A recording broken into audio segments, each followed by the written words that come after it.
हिंदू धर्म के कई ग्रंथों में परलोक की बड़े विस्तार से व्याख्या की गई है। अनेक ग्रंथों में स्वर्ग और नर्क जाने के रास्ते, कर्म आधारित फल और इनके दंडों पर विस्तार से लिखा गया है। ऋग्वेद में कहा गया है कि स्वर्ग तीसरे आकाश में बसा है। ये वो जगह है जहाँ मधु के स्वाद वाली हजारों नहरें बहती हैं।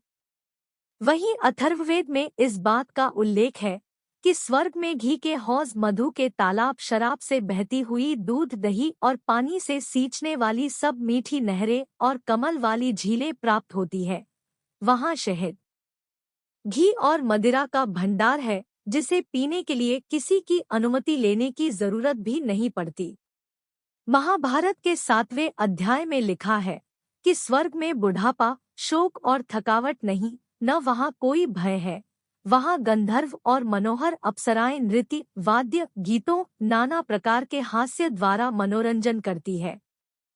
महाभारत के 98वें अध्याय के शांति पर्व में स्वर्ग में अप्सराओं का उल्लेख है, जो युद्ध में मारे गए वीर, जीवन पर्यंत पुण्य करने वाले व्यक्तियों को पति रूप में पाने के लिए उतावली रहती है। मरने के बाद एक व्यक्ति की आत्मा को यमदूत धर्मराज के सामने ले गए। दूतों ने धर्मराज को बताया कि यह एक बड़ा महात्मा है।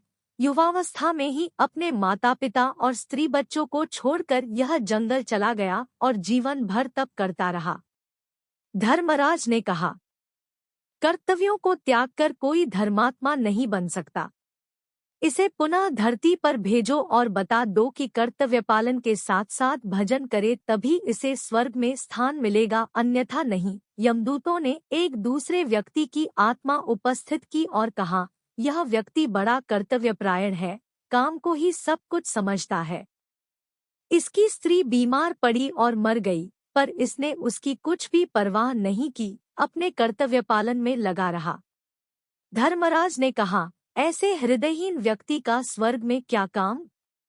भावनापूर्वक किया गया कर्तव्य ही प्रशंसनीय हो सकता है, जिसे अपने नैतिक कर्तव्यों का ज्ञान नहीं है।